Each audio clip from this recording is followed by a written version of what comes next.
चलिए आज आपको एक ऐसा अभ्यास सिखाती हूँ जिसकी मदद से आपका श्वसन तंत्र, आपका रिस्पायरेटरी सिस्टम, आपके फेफड़े हमेशा स्वस्थ रहेंगे। अगर आप चैनल में नए आए हैं, चैनल को सब्सक्राइब नहीं किया है अभी तक, तो जरूर चैनल को सब्सक्राइब करके इस परिवार का अटूट हिस्सा बन जाइएगा। नमस्कार दोस्तों, मैं शहीदा आप सभी का स्वागत करती हूँ आपके अपने YouTube channel yoga with Shahida में। दोस्तों कैसे हैं आप सभी? तो आइए करते हैं कैसे करेंगे काष्ठ तक्षणासन का अभ्यास। पहले बैठ कर करें।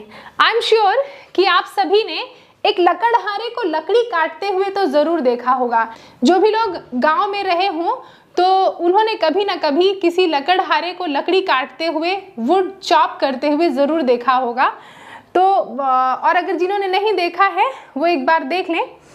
इस तरीके से हम स्क्वाटिंग पोजीशन पे बैठेंगे, मल आसन में बैठेंगे। स्क्वाटिंग पोजीशन पे बैठ जाते हैं लेकिन ज़्यादा देर तक कंफर्टेबल नहीं रहते हैं और पीछे लुढ़क जाते हैं, तो आप क्या करें, सिंपल अपने मैट को ऐसे 2 से 3 बार ऐसे मोड़ लें और एड़ी के नीचे अपनी मैट को रखें। इससे क्या होगा कि आप पीछे की तरफ लुढ़केंगे नहीं ऐसे, और आराम से स्क्वाटिंग पोजीशन पर ऐसे घुटने को अलग करके बैठेंगे। घुटनों को अलग कर दिया, इस तरीके से घुटनों को बाहर पुश करेंगे। ठीक है, अब क्या करें, अपने दोनों हाथ की उंगलियों को एक दूसरे के साथ ऐसे फंसा लें इस तरीके से, और इमेजिन करें कि आपने अपने हाथ में कुल्हाड़ी पकड़ी हुई है, एक एक्स पकड़ी हुई है, जिसकी मदद से आपके सामने एक लकड़ी का लॉग है, बड़ा सा एक लकड़ी का गट्ठा है और उसको आपको काटना है। तो आप क्या करेंगे, सांस लेते हुए दोनों हाथों को इस तरीके से उठाएंगे उठाएंगे उठाएंगे। इस तरीके से उठा लिया, छाती खुल गई देखिए, और चेहरे को हल्का सा ऊपर की तरफ घुमा दिया, सांस लिया और सांस छोड़ते हुए हा, नाक से सांस लिया और मुंह से सांस छोड़ा। सांस लिया, ऊपर देखा और सांस छोड़ते हुए हा, सांस लिया और सांस छोड़ते हुए हा, है ना, इस तरीके से। अब देखिए गलती क्या ना हो कि बहुत बार लोग इस तरीके से जब हा की आवाज निकालेंगे तो गर्दन से आवाज निकालेंगे। कैसे? हा, ऐसा नहीं करना। कैसा है, कैसा नहीं करना है, पहले फिर से देखिए। हा, तो ये गर्दन से आवाज आ रही, इससे आपके गर्दन में दर्द हो जाएगा। आपको आवाज कैसे निकालनी है? हा। तो जो आपके फेफड़े में जो गंदगी है ना, वो भी इस अभ्यास को करने से वो गंदगी भी निकलेगी। जब इतना अभ्यास हो जाए तो अपने पैर को खोलें और फिर बॉडी के सामने इस तरीके से टैप करें, ताकि पैर की जो टेंशन है वो दूर हो जाए। मल आसन में बैठना भी सबके लिए इतना आसान नहीं होता है। लोगों के साथ ये तकलीफ होगी कि उनके घुटने में दर्द रहता है या हिप जॉइंट्स बहुत स्टिफ हैं, तो ऐसे बैठ के अभ्यास नहीं कर पाएंगे। कोई बात नहीं, आप ये वीडियो देख रहे हैं तो आपको लाभ मिलेगा। आप खड़े होके इस अभ्यास को कैसे करेंगे, अब आप वो सीखिए। अब इसी अभ्यास को खड़े होके कैसे करेंगे ये देखिए कि आपका दोनों पैर जो है, जितनी चौड़ी आपकी योगा मैट है उतना चौड़ाई में रख लें। अपने दोनों हाथ की उंगलियों को फंसाएं जैसे हमने बैठकर अभ्यास किया था, और फिर उसके बाद सामने देखें। सांस लेते हुए दोनों हाथों को इस तरीके से उठाएं। इस तरीके से उठाएंगे तो क्या होगा, आपकी छाती जो है अच्छी तरीके से खुल गई।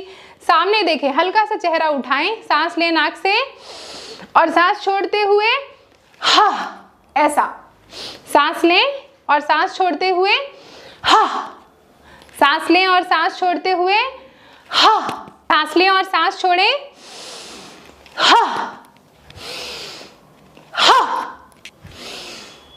हा, इस तरीके से। तो इस अभ्यास को चाहे तो आप खड़े होके कर लीजिए, चाहे तो बैठकर कर लीजिए, दोनों तरीके से किया जा सकता है। जो लाभ आपको बैठकर करने से मिलेगा वही लाभ आपको फेफड़ों पर खड़े होके करने से भी मिलेगा।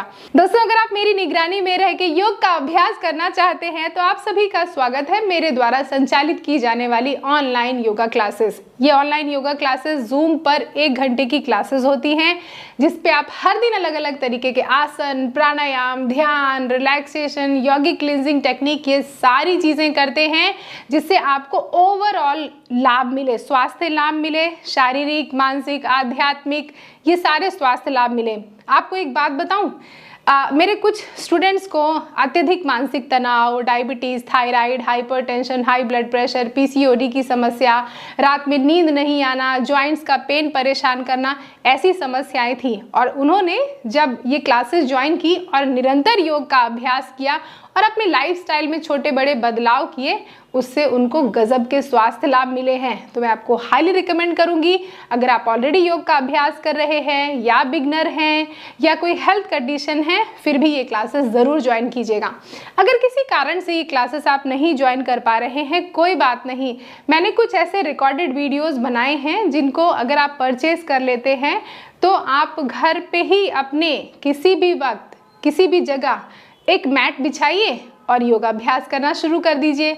इन रिकॉर्डेड वीडियोस में भी मैंने बिगनर्स को ध्यान में रख के ये कोर्स बनाया है, तो इसमें आप आसन, प्राणायाम, ध्यान, ये सारी चीज़ें सीक्वेंस में सीखेंगे स्टेप बाय स्टेप।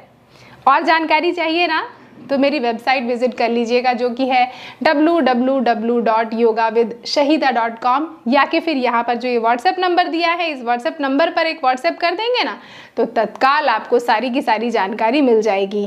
अब एक चीज़ का ध्यान रखिए, इस अभ्यास को कब करना है। अगर आप इस अभ्यास को सुबह खाली पेट करें तो ये बहुत अच्छी बात है। सुबह टाइम नहीं मिल पाता तो आप शाम में अभ्यास करें, उससे भी उतने लाभ मिलेंगे। इसके अलावा जब आपका पेट भरा हो, खाना आपने तुरंत खाया है, उसके बाद तुरंत इसका अभ्यास ना करें। खाना खाने के कम से कम 3 से 4 घंटे बाद इसका अभ्यास करें। अब इस अभ्यास को करना कितना है, इसका अभ्यास मिनिमम 7 से 10 राउंड कर लें, इतना काफ़ी है। लेकिन ये ज़रूरी है योग के अभ्यास में कि आप निरंतरता बना के रखें, तभी जाके इससे आपको लाभ मिलेंगे। तो सूर्य नमस्कार का अभ्यास, बाकी आसनों के अभ्यास के साथ साथ काष्ठ तक्षण आसन का अभ्यास भी किया जा सकता है। इससे आपके गर्दन, कंधे, आपकी छाती जो है, आपके लंग्स जो हैं, वो हमेशा एनर्जाइज रहेंगे। अच्छा, ज़रा सावधानी भी सुन लीजिए, जिन भी लोगों को गर्दन या कंधे में अगर बहुत दर्द है तो बहुत झटका दे के अभ्यास ना करें, थोड़ा सा अपनी मूवमेंट को कंट्रोल करके रखें। लेकिन अगर फिर भी बहुत तकलीफ हो रही है तो फिर अभ्यास ना करें। अगर चेस्ट से रिलेटेड कोई प्रॉब्लम है, अभी रिसेंट कोई सर्जरी हुई है, हार्ट की कंडीशन है, तो भी इस आसन को आप अवॉइड कर सकते हैं, क्योंकि इससे हार्ट पर भी जोर पड़ता है। अगर आपको नीचे बैठने में दिक्कत आए स्क्वाटिंग पोजीशन पे, तो खड़े होकर अभ्यास करें, वो आपके लिए ज़्यादा बेहतर है। और किसी भी अभ्यास को करने से आप कंफर्टेबल हैं या नहीं, ये देखना आपकी बहुत बड़ी जिम्मेदारी हो जाती है, क्योंकि महर्षि पतंजलि के अनुसार आसन में स्थिरता होनी चाहिए, सुख होना चाहिए, तभी वो योगाभ्यास कहलाता है, तभी वो आसन कहलाता है। तो आप ये ज़रूर देखें कि आप कंफर्टेबल हैं या नहीं। इसके अलावा कुछ और पूछना है तो नीचे कमेंट कर दीजिएगा। देखा आपने कितनी आसानी से मैंने आपको काष्ठ तक्षण आसन का अभ्यास बताया। इस अभ्यास को हर रोज़ करें, जिससे कि आपका श्वसन तंत्र मजबूत हो और आप स्वस्थ जीवन जी सके। इस अभ्यास को खुद तो सीख लिया है, अपने दोस्तों को भी ज़रूर सिखाइएगा। इसके लिए आप इस वीडियो को उन तक शेयर कर दें, फॉरवर्ड कर दें, व्हाट्सएप कर दें, जैसे भेजना है वैसे भेज दें। अगर आपने चैनल को सब्सक्राइब कर दिया है तो आपका बहुत बहुत शुक्रिया। और किसी कारण से अगर आप भूल गए हैं तो अभी भी देर नहीं हुई है, जाने से पहले चैनल को सब्सक्राइब कर दीजिएगा, घंटी का निशान दबा लीजिएगा। अगर आपके सुझाव हैं कोई, आप अपने सुझाव वाली वीडियोस देखना चाहते हैं, सजेस्ट करना चाहते हैं कोई वीडियो की फ्यूचर में मैं अपने चैनल पे डालूं, तो आप मुझे जल्दी नीचे से कमेंट करके बताइए कि आगे आने वाली वीडियोस कौन से टॉपिक पर होनी चाहिए और आप देखना चाहते हैं। इसके अलावा अगर आपके कोई सुझाव हैं वो भी आप कमेंट कर सकते हैं। आप वीडियो को लाइक कर दीजिएगा, चैनल को सब्सक्राइब कर दीजिएगा और निरंतर योग का अभ्यास ज़रूर ज़रूर ज़रूर कीजिएगा। अपना ध्यान रखिए। अगली किसी वीडियो में आपसे दोबारा मुलाकात होती है। नमस्ते।